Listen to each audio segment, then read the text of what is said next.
다음 내용은 요즘 도둑이 많다 하는데 선생님 이번에 마늘을 훔친 도둑이 있었어요. 네. 사실 최근에 발생한 건 아니고요. 예. 지금은 이제 판결이 선고된 겁니다. 아. 2년 전으로 가야 아, 되는데요. 그러네요. 네, 2016년 7월에 이제 새벽이었어요. 이제 충남 공주의 한 시골 마을에서 이제 한 사람이 옆 동네에 있는 그 지인의 집에 몰래 들어갔습니다. 새벽에. 예.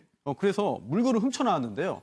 그런데 사라진 물건이 뭐 고가의 귀중품이 아니라 처마 밑에 이제 매달려 있던 마늘이었습니다. 마늘이요. 그리고 또 그 마늘도 아예 밭에 있는 그 마늘밭에 있는 거를 아주 대량으로 다 훔쳐간 게 아니라 매달려 있는 거니까 많지는 않았어요. 예. 그래서 한 집에서는 마늘 3접, 또 그 옆집에서는 마늘 14접 이렇게 해서 당시 가액으로 했을 때 약 68만 원어치의 그 마늘을 훔친 건데요. 이 후에 다 체포가 됐습니다. 그래서 재판까지 넘겨져서 1심 판결이 나온 상태였는데요. 예. 1심에서는 징역 1년형이 선고됐는데 이번에 항소심 판결이 선고됐죠. 예. 마늘 한 접이 한 3만 원 정도 그 정도 돼요. 한다고 가격이. 그러더라고요. 예, 맞습니다. 근데 이제 마늘을 왜 처마에 다느냐, 이 궁금하실 것 같아서 제가 설명을 해드리면 예. 처마에 다는 이유는 첫째는 건조하게 해서 달아놓는 거예요. 그리고 처마에 마늘을 달아놓는 게 왜 중요하냐면 저게 내년 봄에, 그러니까 이 새로운 그 마늘을 심기 위한 씨앗으로 사용을 하거든요, 저거를. 그래서 대체적으로 처마에 달아놓은 마늘은 이게 훔쳐가거나 먹으면 안 되는 거예요. 그걸 갖고 있다가 나중에 내년에 새로운 씨앗으로 저걸 활용해서 마늘을 다 심거든요. 근데 그걸 이제 훔쳐갔다는 건데 지금 말씀하신 것처럼 한 접에 뭐 한 3만 얼마, 그러니까 세 접이면 12만 원 상당 정도 되고 예. 마늘 14접이 56만 원 상당, 총 68만 원어치 마늘 도난을 당했는데 이제 이게 훔쳐가신 분이 지인이에요. 지인이고 본인이 이제 좀 빚이 있나 봐요. 그 빚을 갚기 위해서 가장 손쉽게 가져갈 수 있는 게 이제 저거다 보니까 보통 이제 시골에서는 이렇게 문 단속 잘 안 하시잖아요. 그리고 네. 지인이 와서 왔다 갔다 하고 마당도 들락날락하고 이러다 보니까 가장 쉽게 그냥 눈에 보이는 그 마늘을 훔쳐서 또 문면의 상태에서 차까지 몰고 그래가지고 이제 가져갔는데 나중에 이제 이분이 다 이게 돌려주고 예. 합의를 하고 이래서 이제 다행히 뭐 처벌을 크게 받지는 않았는데 어쨌든 이 주인 입장에서 사실 저 마늘이 아까도 말씀하신 씨앗으로 활용되기 때문에 이거 없어지면 상당히 곤란한 상황에 처해요. 돈에 관계없이. 예. 근데 도박빚을 갚으려고 했다면 현금을 훔치거나 귀금속을 훔칠 텐데 왜 마늘에 손댔을까요? 아무래도 이제 시골이다 보니까 현금이 있는 것보다는 눈앞에 당장 보이는 견물생심이 더 강했는 것 같아요. 왜냐하면 다 그걸 알고 있고 마늘을 당연히 널어놓는다는 것도 알고 있고 네. 마늘을 팔았을 때 현금화 시킬 수 있는 방법도 많이 있었고 사실 1심에서 이제 징역 1년이 나왔는데 그 1년을 냈을 때 가장 그 양형의 근거가 뭐였는가 하면 피해자들이 피땀 흘려 경작했을 농산물을 훔쳐 매우 비난 가능성이 크다. 예. 이렇게 이야기가 나와서 이제 실형이 나왔는데 이제 항소심으로 가면서 두 가지 이제 사정 변경이 생겼는 것입니다. 그래서 첫 번째는 그들이 만약에 피해를 입은 그 금액이 있으면 그 피해 금액을 다 원상 회복을 해줬고 당연히 이제 피해자들도 이 사람을 이제 지인이다 보니까 굳이 처벌할 필요가 있느냐. 라고 해서 사실 양형 기준에 보면 그런 내용들이 들어와 있거든요. 예. 그러니까 처벌 불원의 의사가 있다든가 특히 이제 재산범죄 같은 경우에는 피해가 회복되었다면 그 행위를 했는 행위의 나쁜 점은 있지만 결과의 나쁜 점은 어느 정도 회복이 되고 있기 때문에 이제 20에서는 그런 것들을 참작해서 징역 1년이라는 건 유효하게 냅두되 예. 다만 그 집행만 2년 동안 유예하겠다라고 해서 징역 1년에 집행유예 2년을 선고한 사건입니다.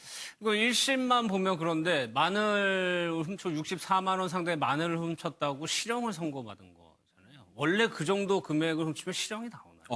이게 다른 전과가 있었을 가능성도 있고요. 예. 그다음에 이게 뭐 한 번 훔친 것이 아니라 여러 차례 훔쳐가지고 상습성이 인정돼가지고 실형이 나왔을 가능성이 있고요. 또 앞서 이제 위원님이 말씀을 해주신 대로 피해 회복, 그러니까 모든 형사 사건에 있어서 양형이 가장 중요한 게 이 피해와 관련된 부분이 회복되었는가 여부인데 이 부분이 지금 합의가 안 되었기 때문에 아마 징역 1년이 좀 선고된 것으로 보이고요. 예. 이게 대부분의 뭐 저도 사실 이 사건을 읽었을 때에는 1년은 좀 너무한 거 아니야라는 생각을 했고요.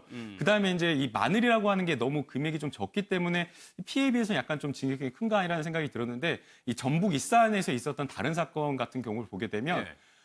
이 마늘 똑같이 처마에 걸어놓은 마늘을 훔쳐간 사건이었는데 너무 여러 차례 이렇게 훔쳐가다 보니까 이 집주인이 할머니셨는데 CCTV까지 집에 달았다라고 할 정도입니다. 사실 CCTV를 시골에서 설치한다라고 하는 것은 굉장히 큰 비용이 들어가는 것이고 또 그것을 계속해서 유지 관리한다라고 하는 게 고정적으로 들어가는 비용이 발생하는 거지 않습니까? 예. 그런데도 불구하고 이 마늘 도둑을 잡기 위해서 CCTV까지 설치를 했다라고 하는 것은 사실 저희가 단순하게 이 농작물에 대해서 돈으로 환산을 하는데 그것 이상의 훨씬 가치가 있기 때문에 그렇게까지 하지 않았나라는 생각이 듭니다. 그 1심에서 이제 징역 1년형이 선고됐는데요. 보통 징역형을 이제 선고할 때 불구속 상태에서 재판을 받더라도 법정 구속하는 경우가 많습니다. 네. 거의 대부분 그렇죠. 아니면 아예 구속된 상태에서 재판을 받고 쭉 구속된 상황이 이어질 가능성도 있고 이어졌을 가능성이 있고요. 그렇다면은 이미 상당 기간을 구치소에 있었을 가능성이 있어요. 그렇다면은 이런 것도 1심에서는 실형을 선고해서 실제로 구치소에 있게 하고 예. 그러면서 상당 어느 정도의 시간이 이제 징역 1년형이기 때문에 이게 확정되더라도 상당 기간은 이미 구치소에 있던 거거든요. 그렇겠네요. 그렇기 때문에 이런 것도 고려해서 2심에서는 1심에서 단기 실형 선고했을 경우에 2심에서 집행유예로 많이 바꿔주는 경우도 있습니다. 알겠습니다. 사실 이 죄목 자체가 이제 저희들이 단순 절도라고 보는데 좀 안을 조금만 더 들여다보면 야간 주거 침입 절도라 그래서 단순 절도보다는 훨씬 더 이렇게 행위의 죄질이 나쁜 죄질이다 보니까 양형 규정상으로 보면 1년 정도까지는 가중 요소에 따르면 뭐 피해도 회복하지 않고 그 당시 당연히 그 마늘이라는 게 종자 마늘이라는 걸 알고 있잖아요. 내년에 그 마늘을 통해서 이 집에서 내년 그 마늘 사업을 마늘을 농사를 지어야 되는데 그런 것 자체를 이렇게 가져갔다는 점에 대한 비난 가능성. 그래서 아마 1심에서 이야기했던 거는 피땀 흘린 그 경작물을 훔쳐갔다. 그러니까 그 얘기가 예, 그 얘기인 그 얘기가 것 그 얘기인 것 같습니다. 또 지금 승재현 박사님 말씀하신 대로 이게 야간 주거 침입 절도거든요. 그런데 보통 이런 경우에 의문을 가지는 분들 많을 거예요. 아니 집안에 안 들어가고 처마에서 훔쳐갔는데 왜 이게 주거 침입이냐. 네. 그런데 이제 판례에 따르면 건물 안에 이제 방문을 열고 들어가지 않더라도 이게 시골이니까 마당이 있을 거잖아요. 그럼 마당에 들어간 것도 주거 침입으로 인정이 됩니다. 따라서 정말 단순히 마늘을 훔친 건데 이게 얼마나 큰 죄가 되겠느냐 생각하시겠지만 그러니까요. 야간에 네. 주거 침입해서 절도한 거예요. 별도의 처벌 규정이 있습니다. 알겠습니다.